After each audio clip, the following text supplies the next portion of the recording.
राधे राधे भक्तों, आप सभी का दिन शुभ और मंगलमय हो। भक्तों, आज 14 अक्टूबर दिन सोमवार, कार्तिक मास की कृष्ण पक्ष की अष्टमी तिथि है और आज अष्टमी तिथि सुबह 10:01 से अगले दिन सुबह 7:52 तक रहेगी। भक्तों, इसी पावन दिन पर अहोई माता का व्रत किया जाता है। यह व्रत मुख्य रूप से माताएं अपने संतानों की दीर्घ आयु, सुख समृद्धि और मंगल कामना के लिए रखती है।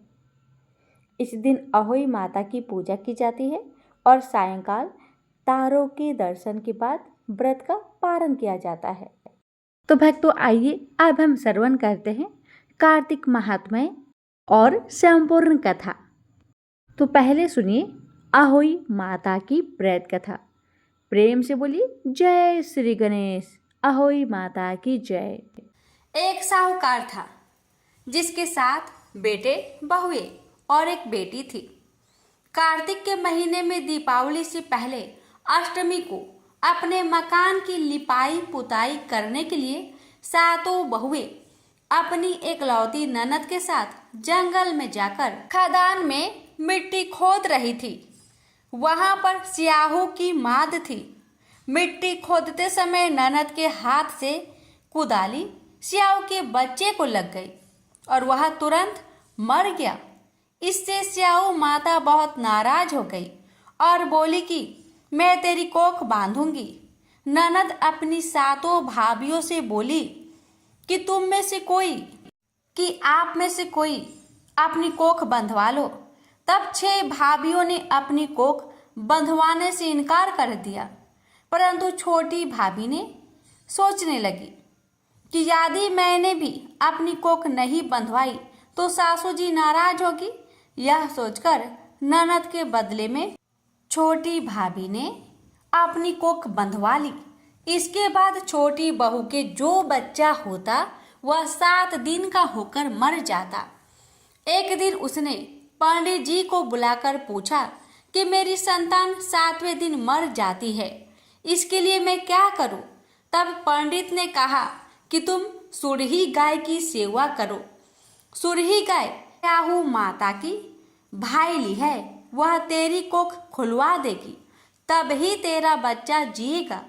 अब वह बहुत जल्दी उठकर चुपचाप सुरही गाय के नीचे साफ सफाई कर आती। गाय एक पैर से लंगड़ी थी। गौ माता बोली कि हर रोज उठकर कौन मेरी सेवा कर रहा है, मैं आज देखूंगी। गौ माता खूब सवेरे उठी तो क्या देखती है कि साहूकार की बेटे की बहू उसके नीचे साफ सफाई कर रही है। गौ माता बहू से बोली, क्या मांगती है? साहूकार की बहू बोली कि स्याहू माता तुम्हारी भाईली है और उसने मेरी कोख बांध रखी है, मेरी कोख खुलवा दो। गौ माता ने कहा, अच्छा। गौ माता साहूकार की बहू को अपने भाईली के पास लेकर चली। रास्ते में कड़ी धूप थी। वो दोनों एक पेड़ के नीचे बैठ गई। थोड़ी देर में एक सांप आया। उसी पेड़ पर गरुड़ पंखिनी के बच्चे को डसने लगा। साहूकार की बहू ने सांप ढाल के नीचे दबा दिया और बच्चे को बचा लिया। थोड़ी देर में गरुड़ पंखनी आई तो वहां खून देखकर साहूकार की बहू को चोंच मारने लगी। साहूकार की बहू ने कहा, मैंने तेरे बच्चे को नहीं मारा, बल्कि सांप तेरे बच्चे को मारने आया था। मैंने तो उससे तेरे बच्चे की रक्षा की है। यह सुनकर गरुड़ पंखनी बोली कि मांग, तू क्या मांगती है? वह बोली, 7 समुंदर पार स्याहू माता रहती है, हमें तुम उसके पास पहुंचा दो। गरुड़ पंखनी ने दोनों को अपनी पीठ पर बैठाकर स्याहू माता के पास पहुंचा दिया। स्याहू माता उनको देखकर बोली कि बाझिन बहुत दिनों में आई है। बातें करते समय स्याहू माता ने बीच में कहा कि बहिन, मेरे सिर में जुए पड़ गई है। सुरही के कहने पर साहूकार की बहू ने उसके सिर की सारी जुएं निकाल दी। इस पर स्याहू माता ने परेशान होकर कहा कि तूने मेरे सिर में बहुत सलाई फेरी है। इसलिए तेरे 7 बेटे और 7 बहू होगी। वह बोली कि मेरे तो एक भी बेटा नहीं है। 7 बेटे कहाँ से होंगे? स्याहू माता बोली, वचन दिया है, वचन से फेरू तो धाबी की कुंड पर कंकरी होऊ। साहूकार की बहू बोली कि मेरी कोख तो तुम्हारे पास बंद पड़ी है। यह सुन स्याहू माता बोली कि तूने तो मुझे ठग लिया। मैं तेरी कोख खोलती तो नहीं थी, पर अब खोलनी पड़ेगी। जा, तेरे घर पर तुझे 7 बेटे 7 बहुएं मिलेंगी। तू जाकर 7 उद्यापन करियो, 7 होई बनाकर 7 कराही करियो। वह लौटकर घर आई तो वहाँ देखा कि 7 बेटे 7 बहू बैठी है। उसने 7 होई बनाई, 7 उद्यापन किए, 7 कराही करी। शाम के समय जेठानियाँ आपस में कहने लगी कि जल्दी जल्दी धोक पूजा कर लो। कहीं छोटी बच्चों को याद करके रोने लगे। थोड़ी देर में उन्होंने अपने बच्चों से कहा, अपनी चाची के घर जाकर देख कर आओ कि आज वह अभी तक रोई क्यों नहीं। बच्चों ने आकर कहा कि चाची तो होई बना रही है, खूब उद्यापन हो रहा है। यह सुनते ही जेठानियाँ दौड़ी दौड़ी वहाँ आई और आकर कहने लगी कि तूने कोख कैसे खुलवाई? उसने कहा, तुमने तो कोख बंधवाई नहीं थी, सो मैंने कोख बंधवा ली थी, परंतु अब स्याहू माता ने दया करके मेरी कोख खोल दी है। हे स्याहू माता, जैसे साहूकार के बेटे की बहू की कोख खोली, वैसे ही हमारी और सब परिवार की बहुओं की कोख खोलती जाना। कहानी कहते की, सुनते की, हुकारा भरते की। प्रेम से बोलिए अहोई माता की जय। एक गांव में एक बुढ़िया माई रहती थी। उसके 2 बेटे तथा बहू भी थे।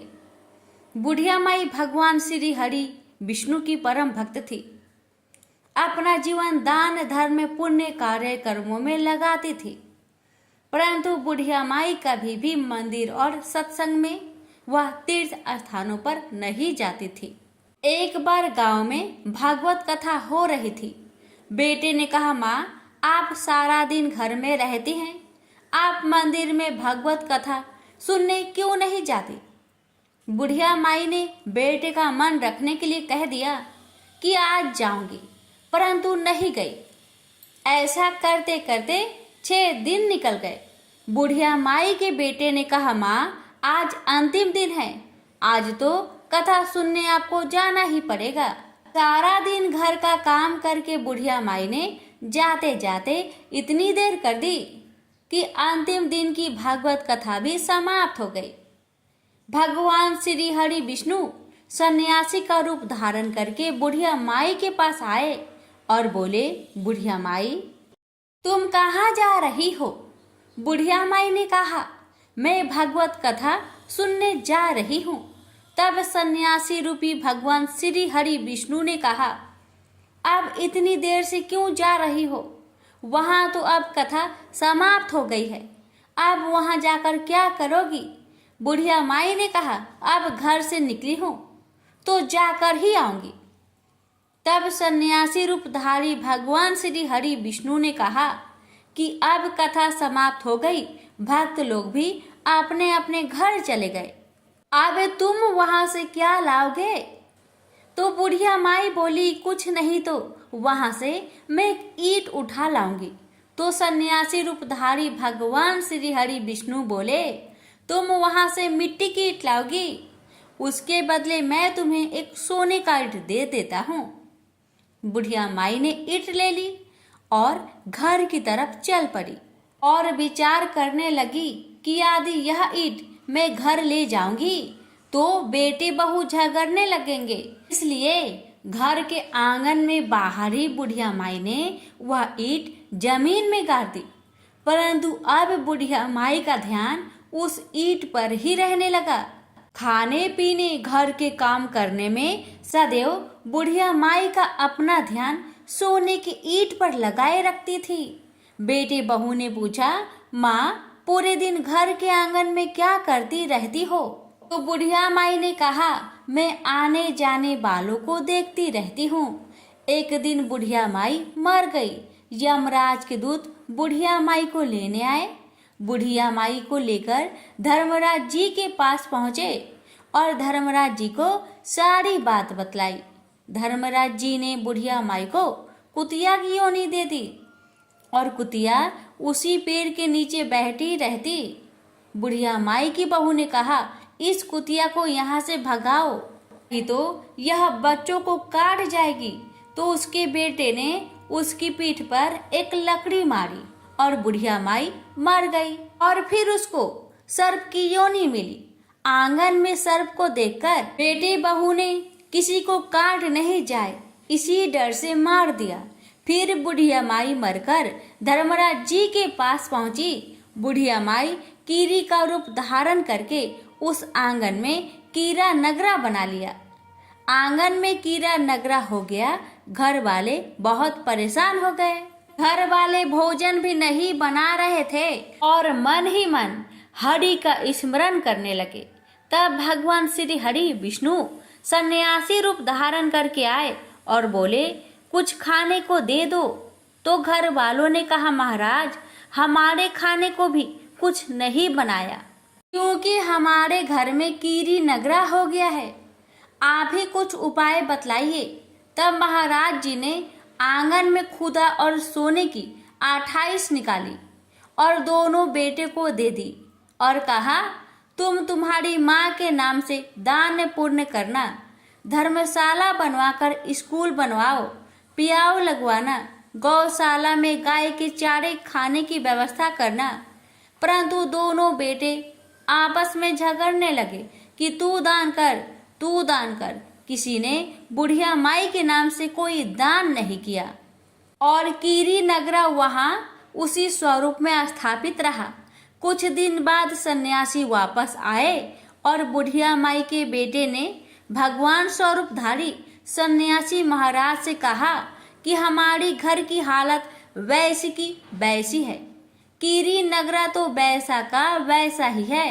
तब साधु रूपधारी सन्यासी महाराज ने कहा, वह सोने की ईंट के टुकड़े लाओ और उन्हें बेचकर उनसे जो भी धन मिले उसे तुम्हारी माँ के नाम से दान पुण्य करो। इस कीरी नगरा पर शक्कर और आटा डालो। तुम ऐसा करोगे तो तुम्हारी माँ को मोक्ष प्राप्ति होगी। और उनके घर से कीरा नगरा चला गया। जो व्यक्ति प्रतिदिन सुबह प्रातः आटा और शक्कर कीरे नगरे पर डालता है वह सदैव धनवान, पुत्रवान, संपन्न, सुख शांति से जीवन यापन करता है। उसके घर में कभी कोई कष्ट नहीं आता है। उसका जीवन सदा सर्वदा आनंद से व्यतीत होता है। उसके परिवार जनों से अत्यधिक स्नेह प्रदान करते हैं। कीरी नगरा प्रतिदिन सींचने से, कीरी नगरा की कहानी सुनने से, दान पुण्य धर्म कार्यों में रुचि लगाने से जीवन उत्तम हो जाता है। जय बोलो विष्णु भगवान की जय। कार्तिक महात्म्य के 7वें अध्याय। भक्तों, पिछली कड़ी में आपने सुना था कि कैसे कार्तिक मास में किए गए धार्मिक कार्यों से अक्षय पुण्य की प्राप्ति होती है। आज के इस अध्याय में हम जानेंगे कि कार्तिक कृष्ण सप्तमी तिथि का क्या महत्व है और इसे किसे समर्पित किया गया है। नारद जी बोले, हे राजन, कार्तिक मास में व्रत करने वाले के नियम सुनिए। यह मैं आपको संक्षेप में बतलाता हूँ। जो मनुष्य कार्तिक मास का व्रत करता है वह सब तरह के आमिष, मांस, उर्द, राई, खटाई तथा मादक वस्तुओं का प्रयोग ना करे। यह व्रत करने वाले दूसरे का अन्न ग्रहण ना करे, किसी से देश ना करे तथा तीर्थ के अतिरिक्त अन्य कोई यात्रा न करे। देवता, वेद, ब्राह्मण, गौ, व्रती, नारी, राजा तथा गुरुजनों की निंदा ना करे।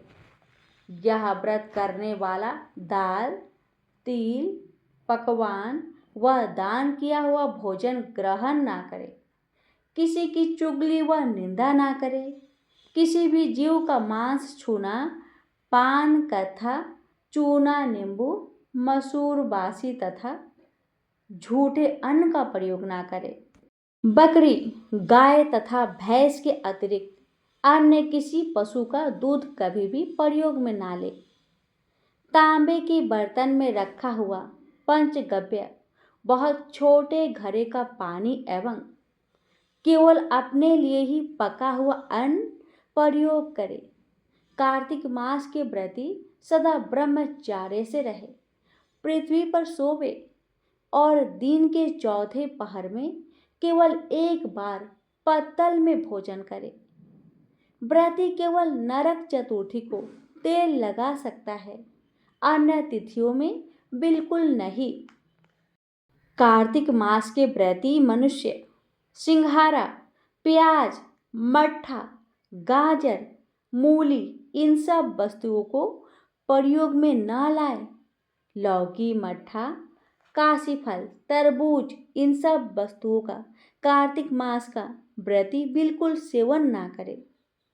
मासिक धर्म वाली स्त्री से चंडाल, पापी, ब्राह्मण द्रोही और नास्तिकों से बिल्कुल बातचीत ना करे।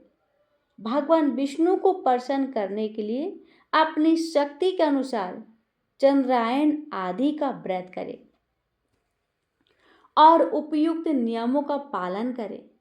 कार्तिक का व्रत करने वाला मनुष्य प्रतिपदा को कुम्हरा, द्वितीय को कटहल, तृतीया को तरुणी स्त्री, चतुर्थी को मूली, पंचमी को बेल, षष्ठी को खरबूज, सप्तमी को आंवला, अष्टमी को नारियल, नवमी को मूली, दसवीं को लौकी, एकादशी को परवल, द्वादशी को बैर, त्रयोदशी को मट्ठा, चतुर्दशी को गाजर तथा पूर्णिमा को साग यह वस्तुएं प्रयोग न करें। आंवला का प्रयोग रविवार को न करें। व्रती यदि इन शाकों में कोई शाक सेवन करना चाहे तो पहले ब्राह्मण को देकर खाए। यही विधान माघ मास के व्रत के लिए भी है। देवोत्थानी एकादशी में पूर्वोक्त विधि के अनुसार नित्य जागरण, गायन, वादन आदि करें। इसको विधिवत करने वाले मनुष्यों को देखकर यम के दूत इस प्रकार भाग जाते हैं जैसे सिंह की गर्जना से हाथी भाग जाते हैं। यह कार्तिक मास का व्रत सब व्रतों में श्रेष्ठ है। इसके अतिरिक्त जितने भी व्रत यज्ञ है वह 1000 की संख्या में किए जाने पर भी इसकी तुलना नहीं कर सकते, क्योंकि यज्ञ करने वाले मनुष्य तो केवल स्वर्ग में ही जाते हैं, किंतु कार्तिक मास में व्रत करने वाला प्राणी सीधा बैकुंठ को जाता है। जिस प्रकार राजा की रक्षा उसके अंगरक्षक करते हैं, उसी तरह कार्तिक मास का व्रत करने वाले की रक्षा भगवान विष्णु की आज्ञा से इंद्र आदि देवता करते हैं। कार्तिक मास का व्रत करने वाला मनुष्य जहाँ कहीं भी रहता है वहीं पर उसकी पूजा होती है, उसका यश होता है। उस स्थान पर जहाँ की वह रहता है वहाँ भूत, पिशाच आदि कोई भी नहीं रहने पाते। विधि सहित कार्तिक मास का व्रत करने वाले मनुष्य के पुण्य का वर्णन ब्रह्मा जी भी नहीं कर सकते। यह व्रत संपूर्ण पापों का नाश करने वाला, पुत्र, पौत्र और धन धान्य को बढ़ाने वाला है। प्रेम से बोलिए हरे कृष्ण, जय श्री हरि। श्री कृष्ण भगवान बोले, हे पार्थ, जो मुझ में मन लगाकर मेरे में ही आश्रय लेकर योगा अभ्यास करते हुए मेरे स्वरूप का संचय रहित पूर्ण ज्ञान प्राप्त होगा, सो सुनो, विज्ञान के सहित वह पूर्ण ज्ञान में तुम्हें सुनाता हूँ, जिसके जानने से तुमको इस लोक में और कुछ जानना शेष न रहेगा। सहस्त्रों मनुष्य में से कोई एक सिद्धि प्राप्त के लिए यत्न करता है। उन यत्न करने वाले सिद्धों में से कोई बिरला ही मुझे ठीक जान पड़ता है। पृथ्वी, जल, अग्नि, वायु, आकाश, मन, बुद्धि और अहंकार, यह 8 प्रकार की मेरी प्रकृति माया है। इस प्रकृति को अपरा अचेतन अर्थात जड़ कहते हैं। और हे महाबाहो, इससे दूसरी प्रकृति चेतन है, जिसने संपूर्ण जगत धारण किया है। इन्हीं प्रकृतियों से सब प्राणी मात्र उत्पन्न होते हैं। ऐसा जानो, यह प्रकृतियां हमसे ही उत्पन्न हुई है। इस तरह सब जगत की उत्पत्ति और प्रलय का कारण मैं ही हूँ। हे धनंजय, जिस प्रकार धागे में मणि पिराई जाती है, उसी भांति यह सब संसार मुझसे परे और कुछ भी नहीं। हे कुंती पुत्र, जल में रस में मैं ही हूँ, चंद्रमा और सूर्य में प्रकाश में मैं ही हूँ, सब वेदों का सार मैं ही हूँ, आकाश में शब्द तथा पुरुष में पौरुष मैं ही हूँ। हे अर्जुन, पृथ्वी में सुगंध तथा अग्नि में तेज रूप मैं ही हूँ, सब प्राणियों में जीवन और तपस्वियों का तप मैं ही हूँ। हे पार्थ, समस्त प्राणियों में सनातन बीज रूप मुझको ही जानना, बुद्धिमानों में बुद्धि स्वरूप और तेजस्वियों में तेज मैं ही हूँ। हे अर्जुन, काम और रोग रहित बलवान पुरुषों में धर्म के विरुद्ध न जानने वाला कर्म मैं ही हूँ। जितने भी स्वास्तिक राजस तामस पदार्थ है, वे सब मुझसे ही उत्पन्न हैं, परंतु उनमें मैं नहीं रहता। ये सब मुझ में है। सत्व, रज, तम, इन तीनों गुणों के प्रभाव से यह सारा जगत मोहित हो रहा है। इस कारण यह मेरी गुणमयी और दिव्यमयी माया अति दुस्तर है। जो मुझको अनन्य भाव से भजते हैं, वे इस माया को पार कर जाते हैं। हे भारत श्रेष्ठ अर्जुन, 4 प्रकार के जीव मुझको भजते हैं।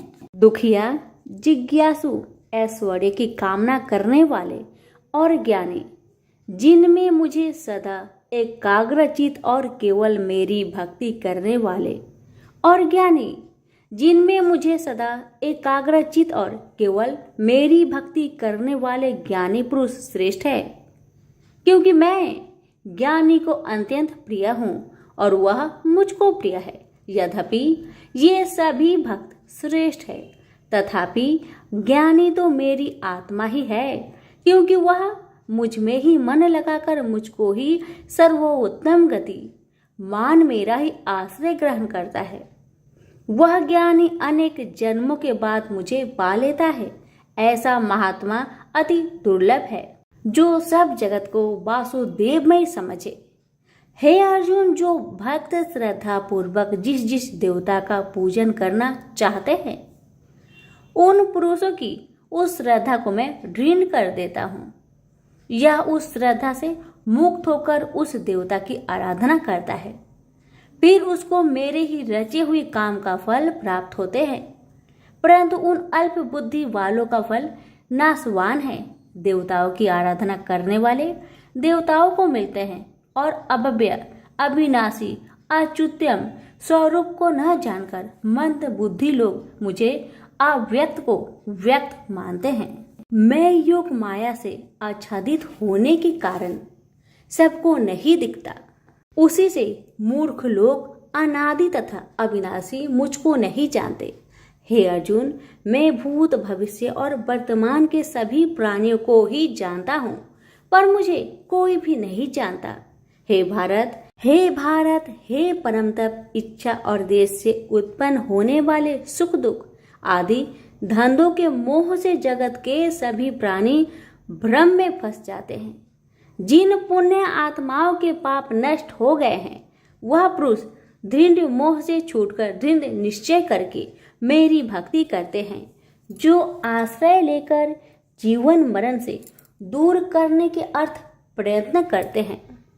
वे पुरुष ब्रह्मा आत्मज्ञान अपने चित्त को निश्चल रखकर उसका संगम करता है और अंत कारण की समाधि लगाता है, जिस अवस्था में योग अभ्यास के कारण चित्त का वेग रुक रुक कर विषयों से पृथक होने लगता है और जब शुद्ध अंतःकरण से आत्मा को देखकर आत्मा में ही संतुष्ट होता है, जिस अवस्था में वह अत्यंत सुख जो इंद्रियों द्वारा जाना नहीं जा सकता वरन केवल बुद्धि से ही जाना जाता है, और जब वह योगी अनुभव करता है तब आत्मा स्वरूप में स्थिर हो उससे विचलित नहीं होता। इस अवस्था को पाकर फिर और कोई लाभ उसको अच्छा नहीं लगता, और जहाँ स्थिर होने पर और कोई बड़ा भारी दुख उसको वहां से चलायमान नहीं कर सकता। इस अवस्था को दुख संयोग वियोग कारक नामक योग जानना हो तो योग निर्विकल्प चित्त से निश्चय करके जानना चाहिए। संकल्प से उत्पन्न होने वाला समस्त कामनाओं को त्याग कर और मन ही मन में सकल इंद्रियों को चारों ओर से रोक रोक कर धैर्य के साथ बुद्धि को अपने अधीन कर धीरे धीरे विषय से दूर हटा ले और भली भांति मन को आत्मा में स्थिर करके किसी वस्तु की इच्छा ना करे, और चंचल मन जिधर जिधर जाए उधर से इसको हटाकर आत्मा के बस में करना चाहिए। इस प्रकार शांति चित्त तथा रजोगुण से रहित निष्पाप तथा ब्रह्म स्वरूप योगी को उत्तम सुख प्राप्त होता है। इस रीति से निरंतर योगाभ्यास करने वाला योगी समस्त पापों से छूटकर सहज ही उस परम सुख को पा लेता है जो ब्रह्म के संयोग से प्राप्त होता है। जिसका मन योग में स्थिर हो गया है उसकी दृष्टि भी सर्वत्र समान हो जाती है और वह सब प्राणियों में अपने को और अपने में सब प्राणियों को देखता है, जो सब प्राणियों में मुझको और मुझ में सब प्राणियों को देखता है। मैं उससे अलग नहीं रहता और मुझसे वह अलग नहीं रहता। जो अभेद भाव से रहता है सब प्राणियों में स्थिर हो मेरा मनन करता है, वह योगी चाहे जिस अवस्था में रहे मुझ में मिल जाता है। हे अर्जुन, जो समस्त प्राणियों के दुख सुख के समान समझता है और सबको समान देखता है वही श्रेष्ठ योगी है। अर्जुन बोले, हे मधुसूदन, आपने जो योग बताया कि सबको अपने ही समान देखे सो मन के चंचल होने के कारण मैं उसको अपने में दृढ़ स्थिर नहीं देखता हूँ। हे श्री कृष्ण, यह चंचल मन बड़ा ही हठी पराक्रमी और दृढ़ है। इसको अपने अधीन रखना तो मुझे वायु को बांध रखने के समान ही प्रतीत होता है। श्री कृष्ण भगवान ने कहा, हे महाबाहो, इसमें संदेह कि मन अति चंचल है, तो भी हे कुंती पुत्र, अभ्यास और वैराग्य से इसे बस में किया जा सकता है। जिसका मन बस में नहीं उसको योग अति दुर्लभ है। अर्जुन ने कहा, हे श्री कृष्ण, जिसमें श्रद्धा तो है पर योग प्राप्त करने में सफल नहीं हुआ है और जिसका चित्त योग से विचलित हो गया है, वह योग सिद्धि न पाने से किस गति को प्राप्त होता है? श्री कृष्ण बोले, हे अर्जुन, उसका यहाँ नाश नहीं होगा पर परलोक में भी नहीं होगा, क्योंकि उत्तम कर्म करने वाले किसी मनुष्य की दुर्गति नहीं होती। वह योग में असफल मनुष्य बहुत दिनों तक पुण्यवानों को प्राप्त होने वाले लोकों में वास करता है और फिर वहां से किसी पवित्र और धनवान मनुष्य घर में आकर जन्म लेता है। इस प्रकार का जन्म पाना भी इस लोक में बड़ा दुर्लभ है। हे कुरुनंदन, यह योगियों के बस में जन्म लेकर पूर्व जन्म की बुद्धि संस्कार अर्थात आत्मज्ञान को पाता है और उससे अधिक सिद्धि के लिए यत्न करता हूँ। पूर्व जन्म में किए योग अभ्यास के बल में अनेक विघ्नों को पड़ने पर भी यह मोक्ष को प्राप्त होता है। योग की केवल इच्छा ही हो तो पुरुष शब्द ब्रह्म के परे जा पहुंचता है। जो बड़े परिश्रम और यत्न से योग अभ्यास करता है वह पापों से छूट मोक्ष को पाता है। बड़े तपस्वियों से योगी श्रेष्ठ है। जो शुद्ध होकर अनेक जन्मों में परिश्रम करके सफल होता है और ज्ञानियों से भी योगी श्रेष्ठ है। इसलिए हे अर्जुन, तुम योगी बनो, केवल मुझ में ही मन लगाकर योग प्राप्ति के लिए जो मेरा भजन करता है उसको समस्त योगियों के मध्य से मैंने अत्यंत श्रेष्ठ माना है। प्रेम से बोलिए श्री कृष्ण भगवान की जय। अब सुनिए श्रीमद् भगवत गीता पाठ अध्याय 7 की महात्म्य। भगवान शिव कहते हैं, हे पार्वती, अब मैं 7वें अध्याय का महात्म्य बतलाता हूँ, जिसे सुनकर कानों में अमृत राशि भर जाती है। पाटलिपुत्र नामक एक दुर्गम नगर है, जिसका गोपुर बहुत ही ऊंचा है। उस नगर में शंकुकर्ण नामक एक ब्राह्मण रहता था। उसने वैश्यावृत्ति का आश्रय लेकर बहुत धन कमाया, किंतु ना तो कभी पितरों का तर्पण किया और न देवताओं का पूजन ही। वह धनोपार्जन में तत्पर होकर राजाओं को ही भोज दिया करता था। एक समय की बात है, उस ब्राह्मण ने अपना चौथा विवाह करने के लिए पुत्र और बंधुओं के साथ यात्रा की। मार्ग में आधी रात के समय जब वह सो रहा था, तब एक सर्प ने कहीं से आकर उसकी बाह में काट लिया। उसके काटते ही ऐसी अवस्था हो गई कि मणि, मंत्र और औषधि आदि से भी उसके शरीर की रक्षा असाध्य जान पड़ी। तत्पश्चात कुछ ही क्षणों में उसके प्राण पेखरू उड़ गए। वह प्रेत बना। फिर बहुत समय के बाद वह प्रेत सर्प योनि में उत्पन्न हुआ। उसका बीत धन की वासना में बंधा था। उसने पूर्व वृत्तांत को स्मरण करके सोचा, मैंने घर के बाहर करोड़ों की संख्या में अपना जो धन गार रखा है, उससे इन पुत्रों को वंचित करके स्वयं ही उसकी रक्षा करूंगा। सांप की योनि से पीड़ित होकर पिता ने एक दिव्य सपना में अपने पुत्र के समक्ष आकर अपना मनोभाव बताया। तब उसके पुत्र ने सवेरे उठकर बड़े विस्मय के साथ एक दूसरे से सपने की बातें कही। उनमें से झंझला पुत्र कुदाल हाथ में लिए घर से निकला और जहां उसके पिता सर्प योनि धारण करके रहते थे, उस स्थान पर गया। यद्यपि उसे धन के स्थान पर ठीक ठीक पता नहीं था, तो भी उसने जीहो से उसका ठीक निश्चय कर लिया और लोभ बुद्धि से वहां पहुंचकर बाबी को खोदना आरंभ किया। तब उस बाबी से बड़ा भयानक सांप प्रकट हुआ और बोला, ओ मूर्ख, तू कौन है? किस लिए यहाँ आया है? यह बिल क्यों खोद रहा है? किसने तुझे भेजा है? ये सारी बातें मेरे सामने बता। पुत्र बोला, पिताजी, आपकी मुक्ति कैसे होगी? इसका उपाय मुझे बतलाइए, क्योंकि मैं इतनी रात को सब लोगों को छोड़कर आपके पास आया हूँ। पिता बोले, बेटा, गीता के अमृतमय 7वें अध्याय को छोड़कर मुझे मुक्त करने में तीर्थ, दान, तप और यज्ञ भी सर्वथा समर्थ नहीं है। केवल गीता का 7वां अध्याय ही प्राणियों के जरा, मृत्यु आदि दुखों को दूर करने वाला है। पुत्र, मेरे श्राद्ध के दिन गीता के 7वें अध्याय का पाठ करने वाले ब्राह्मण को श्रद्धा पूर्वक भोजन कराओ। इससे निसंदेह मेरी मुक्ति हो जाएगी। बस अपनी शक्ति के अनुसार पूर्ण श्रद्धा के साथ निर्वर्षी और वेद विद्या में प्रवीण अन्य प्राणी को भी भोजन कराना। सर्प योनि में पड़े हुए पिता के यह वचन सुनकर सभी पुत्र ने उनकी आज्ञा अनुसार तथा उससे भी अधिक किया। अब शंकुकर्ण ने अपने सर्प शरीर को त्याग कर दिव्य देह धारण किया और सारा धन पुत्रों के अधीन कर दिया। पिता ने करोड़ों की संख्या में जो धन उनमें बांट दिया था, उससे वे पुत्र बहुत प्रसन्न हुए। उनकी बुद्धि धर्म में लगने लगी थी, इसलिए उन्होंने बावली, कुआं, पोखरा, यज्ञ तथा देव मंदिर के लिए उस धन का उपयोग किया और अन्य शाला भी बनवाए। तत्पश्चात 7वें अध्याय का सदा जप करते हुए उन्होंने मोक्ष प्राप्त किया।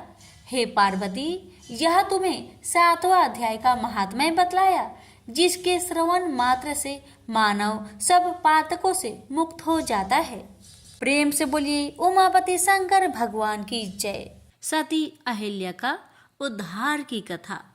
एक दिन गुरु विश्वामित्र ने राम लक्ष्मण को बताया कि जनकपुरी में धनुष यज्ञ हो रहा है। जनकपुरी के राजा जनक की पुत्री सीता का स्वयंवर है और स्वयंवर में दूर दूर तक के राज्यों से अनेक राजा महाराजा आएंगे। इस स्वयंवर की शर्त बड़ी रोचक थी। भगवान शिव का धनुष राजा जनक के महल में रखा था, जिसे उठा पाना अत्यंत कठिन था। एक दिन सीता ने उसे यूं ही उठाकर इधर से उधर रख दिया। अतः राजा जनक ने स्वयंवर की शर्त के रूप में यह शर्त रखी कि जो भी राजा उस धनुष की डोरी चढ़ा देगा वही सीता का वरण करेगा। गुरु विश्वामित्र की बात सुनकर दोनों भाई के नेत्र मिले और कुछ संकेत। फिर राम ने ऐसे सतर्ष धनुष यज्ञ को देखते ही जिज्ञासा प्रकट की। मुनि विश्वामित्र भी अंतर्यामी थे। तीनों कालों का उन्हें ज्ञान था। प्रभु श्री राम की इस मनुज लीला में उन्हें आनंद आ रहा था। सर्वेश्वर का यह मनुज व्यवहार उनके मन को पुलकित कर रहा था। विश्वामित्र दोनों भाइयों को लेकर जनकपुरी की ओर चल दिए। वनवासी उन्हें सजल नेत्रों से विदा कर रहे थे। गुरु माताएं उन्हें ऐसे दुलारती थी मानो गाय अपने बछड़े को दुलार रही हो। थोड़े ही दिनों की ऐसी प्रगाढ़ प्रीति ही तो है जो भगवान को भक्तों के बस में करती है। विश्वामित्र उन्हें प्राचीन कथाएं सुनाते हुए यात्रा कर रहे थे। वे उन्हें रघुकुल की अमर और श्रेष्ठ कृति से परिचित करा रहे थे। मार्ग में पड़ने वाले आश्रमों से परिचित कराते थे और कहीं कहीं विश्राम भी कर लेते थे। लक्ष्मण को कौतूहलता होती जैसे संत मुनि उनके आने के विषय में पूर्व निश्चिंत थे। जहाँ राम ठहरते वहाँ आश्रम मानो धर्म केंद्र बन जाता। इसी प्रकार यात्रा करते हुए विश्वामित्र उन्हें ऋषि गौतम के प्राचीन आश्रम में ले गए। संध्या का समय था, अतः रात्रि विश्राम के लिए यह उपयुक्त स्थान था। महर्षि गौतम का आश्रम और वहां उपस्थित संत जन भी जैसे उनकी प्रतीक्षा कर रहे थे। मुनि विश्वामित्र ने बताया कि मुनि गौतम अपने शिष्य को प्रभु के वहां आगमन की तिथि, समय और मुहूर्त बताकर ही गोलोक गए थे। राम ने आश्रम के एक कोने में एक स्त्री आकृति की शिला देखी। प्राय परस्तर मूर्ति ऊर्ध्वाधर होती है, परंतु वह तो भूमि पर इस स्थिति में पड़ी थी जैसे किसी से विनय करती हुई हाथों से अपना मुख छुपा रही हो। उसके घुटने जमीन पर लगे थे, सिर नत था और केश विन्यास अस्त व्यस्त था। वह एकदम सजीव लगती थी। जिसने भी उसे बनाया वह महान शिल्पी होगा। राम ने मुनि से उस शिल्पी की प्रशंसा करते हुए मूर्ति की भी प्रशंसा की।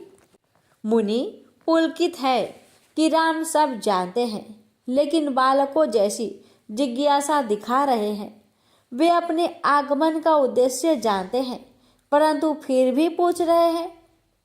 विश्वामित्र ने बताया कि वह पत्थर की तराशी हुई मूर्ति नहीं, अपितु सती अहिल्या है, गौतम मुनि की पत्नी।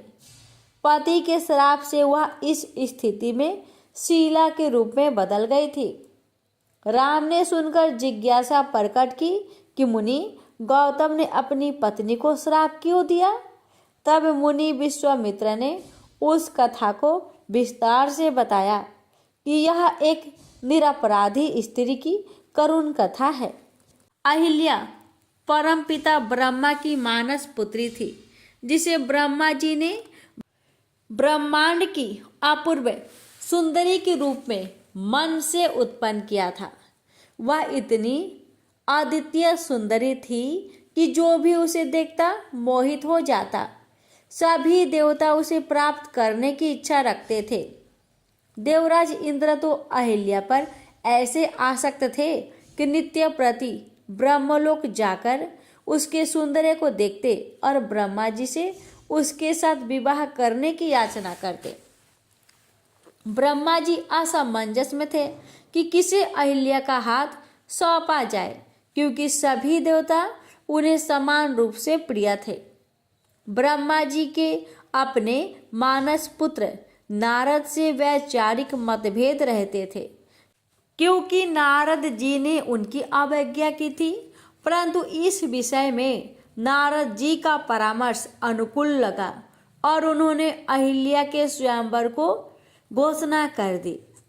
स्वयंवर की शर्त ये रख दी कि जो भी मुनि या देवता पैदल ही पृथ्वी की प्रदक्षिणा सबसे पहले कर लेगा, वही अहिल्या का वरण करेगा। स्वयंवर स्थल पर सभी देवता और ऋषि महर्षि पहुंचने लगे। इनमें गौतम ऋषि भी थे, जिनकी गति वायु के समान थी। इंद्र को उस सभा में ही वहीं अपने प्रति दंडी लग रहे थे और वे उनसे ही निपटने का उपाय सोचने लगे। इंद्र ने उपाय सोच भी लिया और अपने एक सेवक को प्रदक्षिणा मार्ग में गौतम का अवरोध बनने भेज दिया। प्रतियोगिता प्रारंभ हुई और गौतम अपने वेग से सबसे आगे चले। मार्ग में उन्होंने एक गाय को देखा जो प्रसव वेदना से छटपटा रही थी। दयालु ऋषि ने उसे प्रसव पीड़ा से मुक्त कराया, परंतु गाय और उसके नवजात बच्चे को वन में अकेले छोड़ना उचित नहीं समझा। कोई हिंसक पशु उन्हें अपना आहार बना सकता था। मुनिवर वहीं उनके रक्षक बनकर रात भर बैठे रहे। प्रातः होने पर गाय व बछड़ा लुप्त हो गए। गौतम समझ गए कि किसी ने उनका मार्ग बाधित किया था। गौतम मुनि पृथ्वी की प्रदक्षिणा करके स्वयंवर स्थल पर लौटे तो वहां इंद्र को विजेता घोषित किया जा चुका था। मुनि गौतम मौन रह गए। वे क्या कर सकते थे?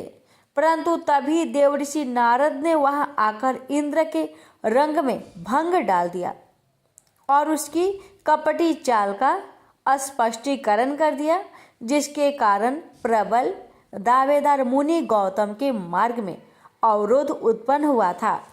नारद जी ने यह भी कहा कि मुनि गौतम ने एक गाय का प्रसव कराते समय ही पृथ्वी की प्रदक्षिणा संपन्न कर ली थी, क्योंकि वेदों में गाय को पृथ्वी का ही रूप बताया गया है। सभी देवताओं ने इस बात का समर्थन किया और अहिल्या गौतम ऋषि की पत्नी बन गई। बहुत समय व्यतीत होने पर भी इंद्र के चित्त से अहिल्या का यौवन न जाता था। काम अग्नि में जलते इंद्र ने चंद्रमा के साथ मिलकर छल से अपनी वासना पूर्ति की। कुटिल योजना बनाई। मुनि गौतम ब्रह्म मुहूर्त में उठकर स्नान आदि हेतु जाते थे। एक रात अर्धरात्रि में ही चंद्रमा ने मुर्गा बनकर बांग दे दी और अपनी लालिमा भोर की लालिमा जैसी कर दी। गौतम मुनि सहज स्वाभाविक रूप से नदी की ओर चले गए तो इंद्र उनका भेष बनाकर कुटिया में घुस गया। मुनि गौतम ने जैसे ही जल में प्रवेश किया, नदी स्त्री रूप में प्रकट हो गई। उसने आश्चर्य व्यक्त किया कि सब वेदों को जानने वाले मुनि गौतम ऐसी भूल कैसे कर सकते हैं कि अर्धरात्रि में शांत जल को अशांत कर रहे हैं। मुनि ने भी आश्चर्य से कहा कि वे मुर्गे की बांग और चंद्रमा की लालिमा के आधार पर अपने नित्य निश्चित समय पर आए हैं। देव नदी ने अपनी दिव्य दृष्टि से सत्य जानकर मुनि को सब कुछ बता दिया। क्रोध से भरे मुनि गौतम वापस आश्रम की ओर दौड़े तो चंद्रमा ने संकेत करके इंद्र को सचेत कर दिया। इंद्र वहां से भागा तो अहिल्या को अपने साथ हुए छल का भान हो गया। स्तब्ध थी, दौड़कर बाहर आई और क्रोधित मुनि के चरणों में नत होकर अपने निर्दोष होने की बात कही। परंतु क्रोध से भरे मुनि ने उन्हें तत्काल पत्थर की शिला में बदल जाने का श्राप दे दिया। उन्होंने इंद्र और चंद्रमा को भी श्राप दिया। जब अहिल्या पत्थर में बदल रही थी तब मुनि को आभास हुआ कि इंद्र जैसे कपटी ने पूर्व में भी ऐसे कपट किए थे और वह कपट प्रवीण था। अहिल्या बेचारी उसके कपट का जाल कैसे जान पाती। उन्होंने अहिल्या से कहा कि मेरा श्राप तो असत्य नहीं हो सकता, लेकिन त्रेता युग में श्री राम के चरण स्पर्श होने से उसका उद्धार होगा। अहिल्या इसी प्रतीक्षा में शिला बनी पड़ी है। मुनि विश्वामित्र के मुख से सती अहिल्या की करुण कथा सुनकर राम द्रवित हो गए और उन्होंने मुनि की आज्ञा से शिला से अपना चरण स्पर्श करा दिया। तत्काल वह शिला अनिध सुंदरी अहिल्या के रूप में परिवर्तित हो गई और प्रभु के चरणों में गिरकर उनकी स्तुति करने लगी। प्रभु श्री राम ने उसे गौतम मुनि के पास गोलोक जाने की आज्ञा दी और इस प्रकार सती अहिल्या का उद्धार हो गया। प्रेम से बोलिए सियावर रामचंद्र की जय। एक बार भरत जी गंडकी नदी में स्नान कर नित्य नियमित तथा शौच आदि अन्य आवश्यक कृतियों से निवृत्त हो प्रणव का जप करते हुए 3 मुहूर्त तक नदी की धारा के पास बैठे रहे। इसी समय एक हिरनी प्यास से व्याकुल हो जल पीने के लिए अकेली ही उस नदी के तीर पर आई। अभी वह जल पी ही रही थी कि पास ही गरजते हुए सिंह की लोक भयंकर दहाड़ सुनाई पड़ी। हिरण जाति तो स्वभाव से ही डरपोक होती ही है। वह पहले ही चौकन्नी होकर इधर उधर देखती जाती थी। अब जैसे ही उसके कानों में वह भीषण शब्द पड़ा कि सिंह के डर के मारे उसका कलेजा धड़कने लगा और नेत्र कतार हो गए। प्यास अभी बुझी न थी, किंतु अब तो प्राणों पर आ बनी थी। इसलिए उसने भयवश एकाकी नदी पार करने के लिए छलांग मारी।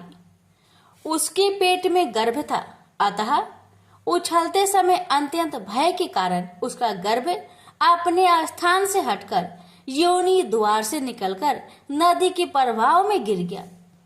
वह कृष्ण मृग पत्नी अकस्मात गर्भ के गिर जाने, लंबी छलांग मारने तथा सिंह से डरी होने के कारण बहुत पीड़ित हो गई थी। अब अपने झुंड से भी उसका बिछोह हो गया, इसलिए वह किसी गुफा में जा पड़ी और वहीं मर गई। राजश्री भरत ने देखा कि बेचारा हिरनी का बच्चा अपने बंधुओं से बिछड़कर नदी के प्रवाह में बह रहा है। उसे उस पर दया आ गई। वे आत्मीय के समान उस मात्रहीन बच्चे को अपने आश्रम पर ले आए। उस मृग छौने के प्रति भारत जी का ममता उत्तरोत्तर बढ़ती ही गई। वे नित्य उसके खाने पीने का प्रबंध करने, व्याघ्र दिशे बचाने, लार लड़ाने और पुचकारने आदि की चिंता में ही डूबे रहने लगे। कुछ ही दिनों में उनके यम नियम और भागवत पूजा आदि आवश्यक कृत्य एक एक करके छूटने लगे और अंत में सभी छूट गए। उन्हें ऐसा विचार रहने लगा, आहो कैसे खेद की बात है, इस बेचारे दीन मृग छौने को काल चक्र के बेग ने अपने झुंड, सुहद और बंधुओं से दूर करके मेरी शरण में पहुंचा दिया है। यह मुझे ही अपना माता पिता, भाई, बंधु और यूं थके साथी संगी समझता है। इसे मेरे सिवा और किसी का पता नहीं है और मुझ में इसका विश्वास भी बहुत है। मैं भी शरणागत की उपेक्षा करने में जो दोष है उन्हें जानता हूँ, इसलिए मुझे आप अपने इस आश्रित का सब प्रकार की दोष बुद्धि छोड़कर अच्छी तरह पालन पोषण और प्यार दुलार करना चाहिए।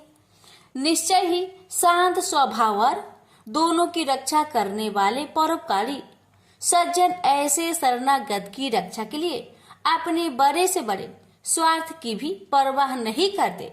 इस प्रकार उस हिरण के बच्चे में आसक्ति बढ़ जाने से बैठते, सोते, टहलते, ठहरते और भोजन करते समय भी उनका चित्त उनके स्नेह पास में बंधा रहता। जब उन्हें कुश, पुष्प, समिधा, पत्र और फल मूलादि लाने होते तो भेड़ियों और कुत्ते के भय से उसे भी साथ लेकर ही वन में जाते। मार्ग में जहां तहां कोमल घास आदि को देखकर मुग्ध भाव से हरिण सावट अटक जाता तो वे अत्यंत प्रेम पूर्वक हृदय से दयावश उसे अपने कंधे पर चढ़ा लेते।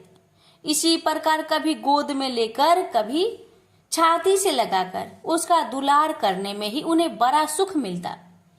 नित्य निमित्त कर्मों को करते समय भी राजेश्वर भरत बीच बीच में उठ उठकर उस मृग बालक को देखते और जब उस पर उनकी दृष्टि पड़ती भी उनकी चित्त को शांति मिलती। उस समय उसके लिए मंगल कामना करते हुए वे कहने लगते, बेटा तेरा सर्वत्र कल्याण हो। कभी यदि वह दिखाई ना देता तो जिसका धन लुट गया हो उस दिन मनुष्य के समान उनका चित्त अत्यंत उद्गन हो जाता और फिर वे उस हरिण के बच्चे के विरह से व्याकुल एवं संतप्त हो करुणावश अत्यंत उत्कंठित एवं मोहविष्ट हो जाते तथा शोक मगन होकर इस प्रकार कहने लगते, कहो कहा जाए वह मात्रहीन दीन मृग शावक दुष्ट बहेलियों के सी बुद्धि वाले मुझ पुण्यहीन अनार्य का विश्वास करके और मुझे अपना मानकर मेरे किए हुए अपराधों को सत्पुरुषों के समान भूलकर फिर लौट आएगा। क्या मैं उसे फिर इस आश्रम के उपवन में भगवान की कृपा से सुरक्षित रखकर निर्विघ्न हरे हरे दुबे चरते देखूंगा? ऐसा ना हो तो कि कोई भेड़िया कुत्ता गोल बांधकर विचरने वाले शुकर आदि अथवा अकेले घूमने वाले ब्याघ आदि ही उसे खा जाए। अरे संपूर्ण जगत की कुशल के लिए प्रकट होने वाले वेद तरीय रूप भगवान सूर्य अस्त होना चाहते हैं, किंतु अभी तक वह मृगी के धरोहर लौटकर नहीं आई। क्या वह हरिण राजकुमार मुझ पुण्यहीन के पास आकर अपनी भांति भांति के साव कोचित मनोहर एवं दर्शनीय किराओं से अपने स्वजनों का शोक दूर करते हुए मुझे आनंदित करेगा? अहो, जब कभी भी मैं नए कोप से खेल में झूम मूठ समाधि के बहाने आंखें मूंद कर बैठ जाता तब वह चकित चित्त से मेरे पास आकर जल बिंदु के समान कोमल और नन्हे नन्हे सिंघों की नोक से किस प्रकार मेरे अंगों को खुजलाने लगता था।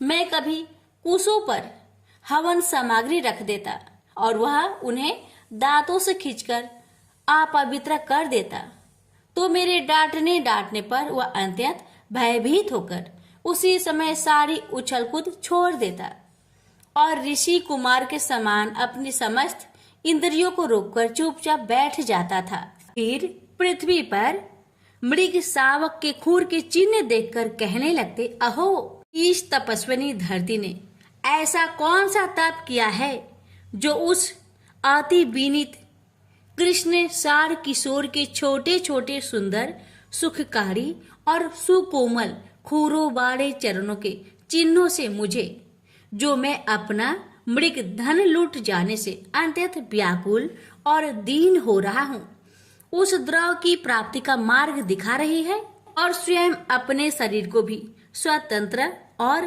पद चिन्हों से विभूषित कर स्वर्ग और आप वर्ग के इच्छुक दीजों के लिए यज्ञ स्थल बना रही है। चंद्रमा में मृग का सा श्याम चिन्ह देख उसे अपना ही मृग मानकर कहने लगते, अहो, जिसकी माता सिंह के भय से मर गई थी, आज वही मृग शिशु अपने आश्रम से बिछुड़ गया है। अतः उसे अनाथ देखकर क्या ये दीन वत्सल भगवान नक्षत्रनाथ दयावश उसकी रक्षा कर रहे हैं? फिर उसकी शीतल किरणों से आह्लादित होकर कहने लगते अथवा अपने पुत्रों के वियोग रूप दबा नल की विषम ज्वाला से हृदय कमल दग्ध हो जाने के कारण मैंने एक मृग बालक का सहारा लिया था। अब उसके चले जाने से फिर मेरा हृदय जलने लगा है।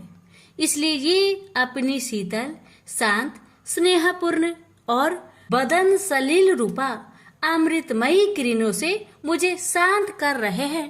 राजन, इस प्रकार जिनका पूरा होना सर्वथा असंभव था, उन विविध मनोरथों से भरत का चित्त व्याकुल रहने लगा। अपने मृग शावक के रूप में प्रतीत होने वाले प्रावर्धक कर्म के कारण तपस्वी भरत जी भगवदाराधन रूप कर्म एवं योग अनुष्ठानों से च्युत हो गए। नहीं तो जिन्होंने मोक्ष मार्ग में साक्षात विघ्न रूप समझकर अपने ही हृदय से उत्पन्न दुस्तज्य पुत्र आदि की भी त्याग दिया था, उन्हीं की अन्य जातीय हिरणी शिशु में ऐसी आसक्ति कैसे हो सकती थी। इस प्रकार राजश्री भारत विघ्नों के वशीभूत होकर योग साधन से भ्रष्ट हो गए और उस मृग छौने के पालन पोषण और लार प्यार में ही लगे रहकर आत्मा स्वरूप को भूल गए। इसी समय जिसका टलना अत्यंत कठिन है, वह प्रबल वेगशाली कराल काल चूहे के बिल में जैसे सर्प घुस आए, उसी प्रकार उनके सिर पर चढ़ आया। उस समय भी वह हरिण शावक उनके पास बैठा पुत्र के समान शोकातुर हो रहा था। वे उसे इस स्थिति में देख रहे थे और उनका चित्त उसी में लगा रहता था। इस प्रकार की आसक्ति में ही मृग के साथ उनका शरीर भी टूट गया। तदंतर उन्हें अंतकाल की भावनाओं के अनुसार अन्य साधारण पुरुषों के समान मृग शरीर ही मिला, किंतु उनकी साधना पूरी थी। इससे उनकी पूर्व जन्म की स्मृति नष्ट नहीं हुई।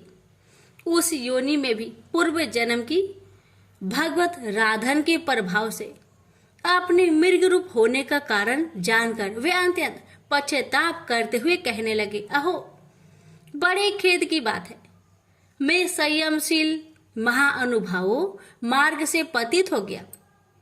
मैंने तो धैर्यपूर्वक सर्व प्रकार की आसक्ति छोड़कर एकांत और पवित्र वन का आश्रय लिया था।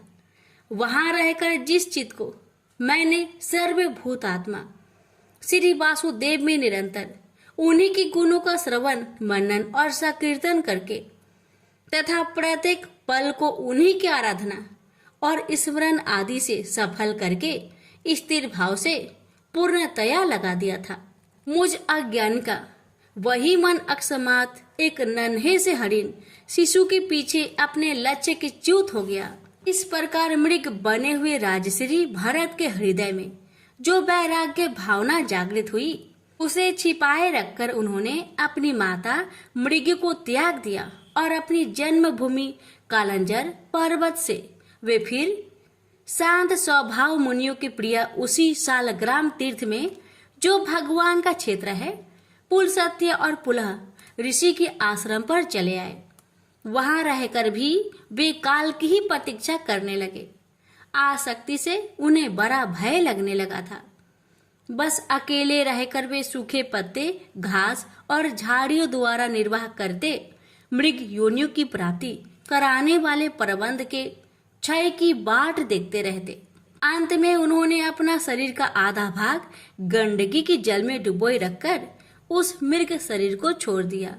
प्रेम से बोलिए जय श्री कृष्ण। अब सुनिए तुलसी चालीसा पाठ और आरती। जय जय तुलसी भगवती सत्यवती सुखदानी, नमो नमो हरि प्रेयसी श्री वृंदा गुण खानी, श्री हरि शीश विराजिनी देहु अमर बर अम्बे, जनहित है वृंदावनी अब न करहु विलंबे। नमो नमो तुलसी महारानी, महिमा अमित न जाए बखानी। दियो विष्णु तुमको सन्माना, जग में छायो सूयस महाना। विष्णु प्रिया जय जयति भवानी, ती हो लोक की हो सुखे खानी। भगवत पूजा करे जो कोई, बिना तुम्हारे सफल न होई। जिन घर ताओ नहीं होई निवासा, उस घर करे ही विष्णु नहीं वासा। करे सदा जो ताओ नित्य सुमिरन, तेहि के काज होए सभी पूरन। कार्तिक मास महात्म तुम्हारा, ताको जानत सब संसारा। तव पूजन जो करे कुवारी, पावे सुंदर बर सुके मारी। कर जो पूजा नित्य प्रति नारी, सुख संपत्ति से होए सुखारी। वृद्धा नारी करे जो पूजन, मिले भक्ति होवे पुलकित मन। श्रद्धा से पूजे जो कोई, भाव निधि से तर जावे सोई। कथा भागवत यज्ञ करावे, तुम बिन नहीं सफलता पावे। छायो तबे प्रताप जगे भारी, ध्यावत तुम्हें ही सकल चिति धारी। तुम ही मात्र यंत्रन तंत्रन में, सकल काज सिद्धि होवे क्षण में। सकल काज सिद्धि होवे क्षण में, औषधि रूप आप हो माता। सब जग में तो यश विख्याता, देव ऋषि मुनि और तपेधारी। करत सदा तो जय जयकारी, वेद पुराणन तो यश गाया। महिमा अगम पार न पाया। नमो नमो जय जय सुखी कारिणी, नमो नमो जय जय दुखी निवारिणी। नमो नमो सुख संपत्ति देनी, नमो नमो अघ काटन छेनी। नमो नमो भगतन दुख हरिणी, नमो नमो दुष्टन मद छेनी। नमो नमो भव पार उतारनी, नमो नमो परलोक सुधारनी। नमो नमो निज भक्त उबारनी, नमो नमो जन काज सवारनी। नमो नमो जय कुमति नसावनी, नमो नमो सब सुख उपजावनी। जयति जयति जय तुलसी माई, ध्याओ तुमको शीस नवाई। निज जन जनी मोहि अपनाओ, बिगड़े कारज आप बनाओ। करू विनय में मात तुम्हारी, पूरन आशा करहु हमारी। शरण चरण कर जोरी मनाओ, निस दिन तेरे ही गुण में गाओ। करहु मात अब मोह पर दाया, निर्मल होई सकल मम काया। मांगो मात यहाँ पर आप दीजे, सकल मनोरथ पूरन कीजे। जानू नाही कुछ नेम आचारा, क्षम हो मात अपराध हमारा। 12 मास करे जो पूजा, तासम जग में और न दूजा। प्रथम ही गंगा जल मंगावे, फिर सुंदर स्नान करावे। चंदन आछत पुष्प चढ़ावे, धूप दीप नैवेद्य लगावे, करे आचमन गंगा जल से, ध्यान करे हृदय निर्मल से, पाठ करे फिर चालीसा की, स्तुति करे माते तुलसा की, जह विधि पूजा करे हमेशा, ताके तने नहीं रहे कलेशा। करे मास कार्तिक का साधन, शोभे नीत पवित्र सिद्धि हुई जाहि, है यह कथा महासुखदाई, पढ़े सुने सो भव तर जाई। जह श्री तुलसी चालीसा, पाठ करे जो कोई, गोविंद सो फल पावही, जो मन की इच्छा हो। अब सुनिए तुलसी माता की आरती। जय जय तुलसी माता, सब जग की सुखदाता, सब योगों के ऊपर, सब रोगों के ऊपर, रज से रक्षा कर भवत्राता। ओम जय तुलसी माता। बटु पुत्री है श्यामा, सुरवल्ली है ग्रामा, मैया सुरवल्ली है ग्रामा। विष्णु प्रिय जो नर तुमको सेवे, विष्णु प्रिय जो नर तुमको सेवे, सो नर तर जाता। मैया जय तुलसी माता। हरि के शीश विराजत, त्रिभुवन से हो वंदित, मैया त्रिभुवन से हो वंदित। पतित जनों की तारिणी, पतित जनों की तारिणी, तुम हो विख्याता। जय जय तुलसी माता। लेकर जन्म भी जन्मे, आई दिव्य भवन में, मैया आई दिव्य भवन में। मानव लोक तुम्हीं से, मानव लोक तुम्हीं से, सुख संपत्ति पाता। मैया जय तुलसी माता। हरि को तुम अति प्यारी, श्याम वरन सुकुमारी। मैया श्याम बरन सुकुमारी।